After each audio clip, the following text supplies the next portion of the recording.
Halo, kita berjumpa kembali dalam pertemuan kelima.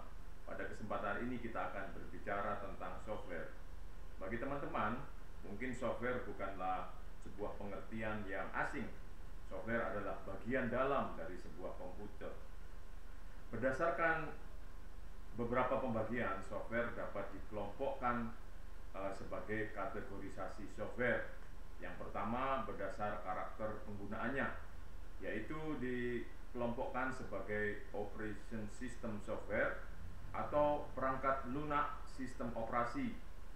Kemudian yang kedua adalah application software atau perangkat lunak aplikasi. Sedangkan berdasarkan cara perolehannya, dikelompokkan berdasarkan commercial software, yaitu perangkat lunak komersial yang merupakan perangkat lunak yang ditawarkan untuk dijual. Pengguna harus membeli untuk menggunakan software jenis ini. Dari pembelian akan diperoleh lisensi atau izin pakai. Contoh komersial software: Microsoft Windows, Mac OS, Adobe, Unix, iOS, Android, maupun berbagai software antivirus maupun malware. Sedangkan freeware adalah perangkat lunak yang dilindungi hak cipta, namun dapat disebar secara gratis. Sedangkan rentalware adalah perangkat lunak yang disediakan oleh penyedia jasa terhadap software. Terhadap software ini, para pengguna dapat menyewa untuk menggunakannya. Custom software adalah perangkat lunak yang didesain dan dibuat khusus untuk keperluan tertentu. Sedangkan open source software adalah perangkat lunak yang dilindungi hak cipta, namun diperoleh secara gratis, bebas untuk didistribusi maupun dimodifikasi.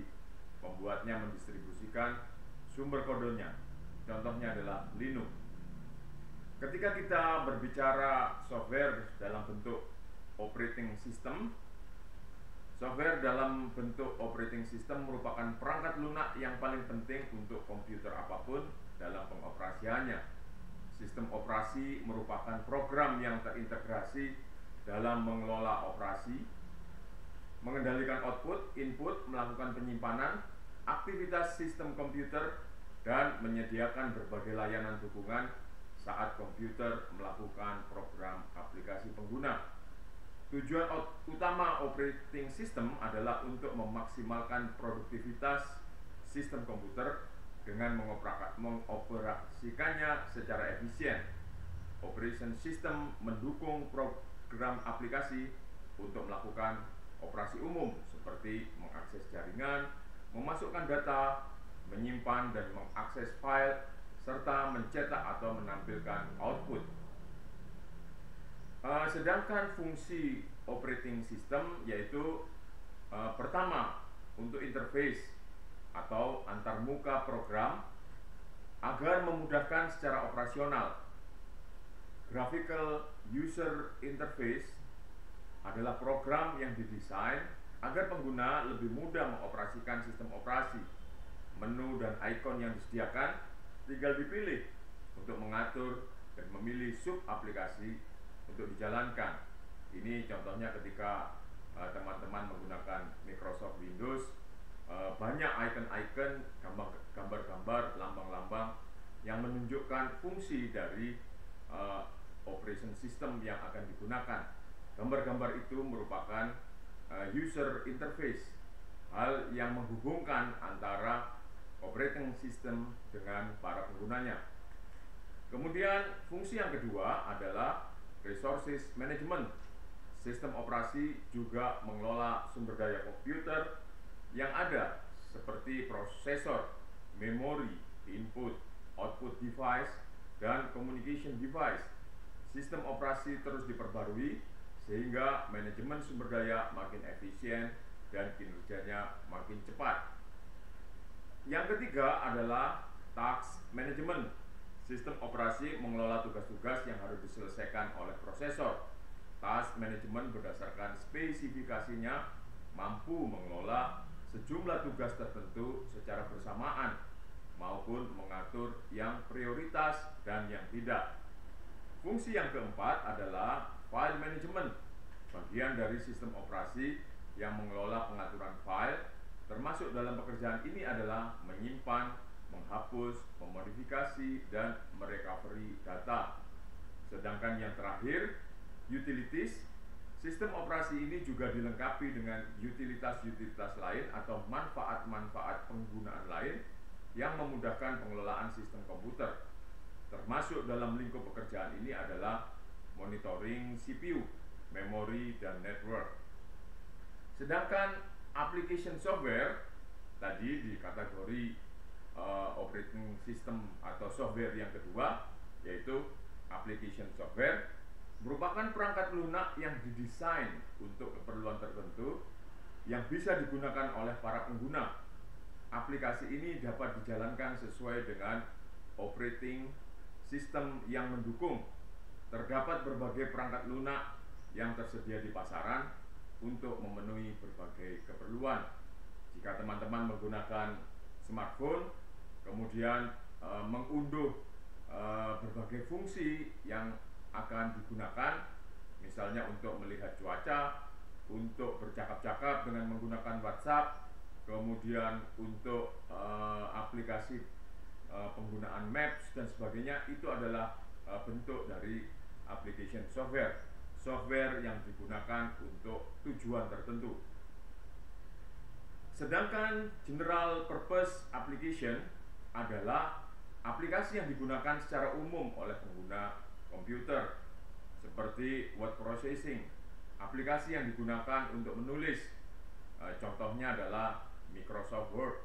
Kemudian spreadsheet, aplikasi yang didesain untuk mengelola data berbasis baris dan kolom, seperti Microsoft Excel. Kemudian presentation, aplikasi ini dibuat untuk mendukung presentasi di perkantoran, sekolah atau lainnya, seperti Microsoft PowerPoint. Web browser, aplikasi yang didesain untuk menjelajah di internet, seperti Mozilla Firefox, Google Chrome, dan sebagainya. PDF viewer adalah aplikasi yang didesain untuk membaca dokumen dengan format PDF, seperti Adobe Acrobat Reader, dokumen viewer, dan sebagainya.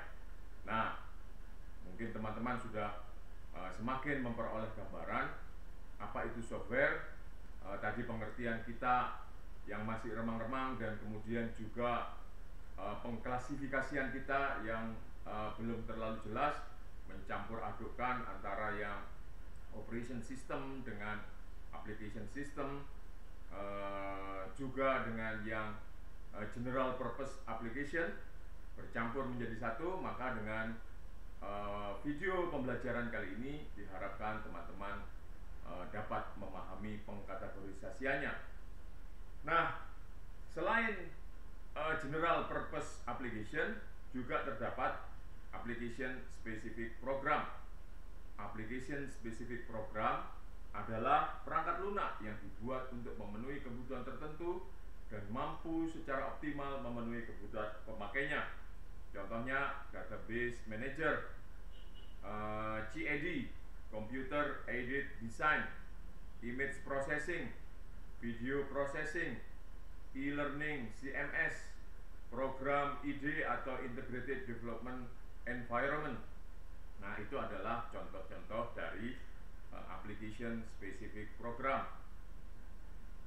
Pada perkembangan berikutnya, kemana kalau kita melihat pengembangan software pada dunia komputer, terutama dalam perkembangannya di era internet dan digitalisasi, terdapat 5 hal yang diperlukan sebagai syarat untuk pengembangan diri dalam hal persaingan industri software di masa depan, yaitu teman-teman untuk dapat mengikuti terus perkembangan software ini perlu mengembangkan kemampuan secara menyeluruh dalam pengetahuan terhadap software. Yang kedua, harus mempunyai kemampuan untuk berkolaborasi. Tidak semua hal bisa kita pelajari sendiri, tidak semua hal bisa kita pahami sendiri, dan kalau kita memaksakan diri untuk bisa melakukan seluruhnya akan dibutuhkan waktu yang panjang, dan juga terdapat risiko kegagalan. Maka tidak ada salahnya jika teman-teman mempertimbangkan untuk mampu melakukan kolaborasi.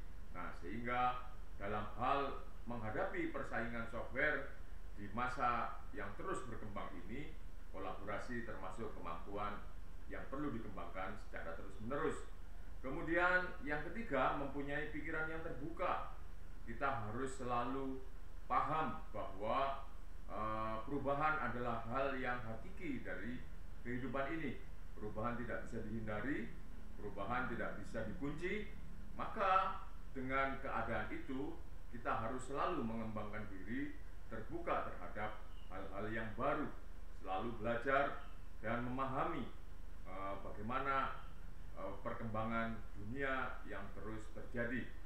Kemudian kita perlu mengembangkan karir, tidak hanya stuck atau terkunci di posisi tertentu, terjebak dalam kenyamanan, tidak keluar dari zona kenyamanan untuk mencoba hal-hal baru. Kita perlu mengembangkan karir sehingga memiliki kemampuan yang komprehensif. Kemudian untuk memenuhi keempat syarat di atas, maka hal yang penting adalah kreativitas. Kreativitas dalam hal berpikir, kreativitas dalam hal bekerja, kreativitas dalam membuat keputusan. Nah, sehingga ketika kita siap bersaing dalam persaingan pengembangan software, dimulai dengan kata kunci kreatif. Vitali Kamluk tahun 2017 menuliskan The Future of Software Industry. Dia merumuskan beberapa hal di dalam masa depan industri software, yaitu terjadinya serangan berupa ancaman besar-besaran terhadap komputer pribadi, sehingga komputer pribadi ini menjadi tidak relevan. Sebagian program yang dikembangkan oleh kelompok kecil perusahaan besar yang akan mengendalikan tidak hanya perangkat dan sistem operasi yang mereka rancang sendiri, tetapi juga seluruh rangkaian program untuk pengguna rata-rata. Ini akan mencegah munculnya pasar pengembang program pihak ketiga yang bebas dan tidak terkendali, serta menghilangkan kemungkinan menginstall kode berbahaya. Pemrogram lepas adalah penggemar langka yang nyaris tidak bisa mencari nafkah.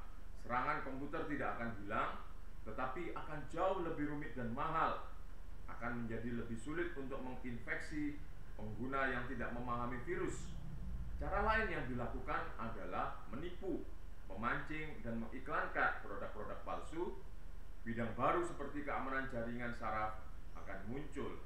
Kalau teman-teman lihat dalam perkembangan penggunaan smartphone atau komputer, hari ini peretasan bukan soal lemahnya teknologi, tapi peretasan lebih sering terjadi akibat lalainya pengguna secara psikologis. Para penipu menyerang kenyamanan, kelengahan, keamanan psikologis para penggunanya, sehingga ketika itu ditembus, yang diserang bukanlah teknologinya, tetapi mereka masuk lewat psikologi para pengguna. Kemudian perusahaan-perusahaan antivirus lama akan terus memberikan keamanan, beroperasi di bawah nama merek yang sama, tapi produk dan layanannya akan berbeda. Teknologi keamanan akan diterapkan di hampir semua hal secara default, mulai dari chip individual hingga sistem manajemen perkotaan. Dalam kebanyakan kasus, sistem keamanan ini disembunyikan dari perhatian publik. Nanti pada materi yang diterima oleh teman-teman akan saya sertakan video yang menggambarkan tentang persaingan top 20 software development trend in 2021, dan teman-teman bisa menyimaknya walaupun angka tahunnya 2021, tapi itulah yang masih terjadi di sekitar kita hari ini. Demikian teman-teman materi pada pertemuan kelima ini. Saya berharap teman-teman dapat lebih memahami dan lebih mendalami pentingnya sistem information management. Kita bertemu pada kesempatan berikutnya. Terima kasih.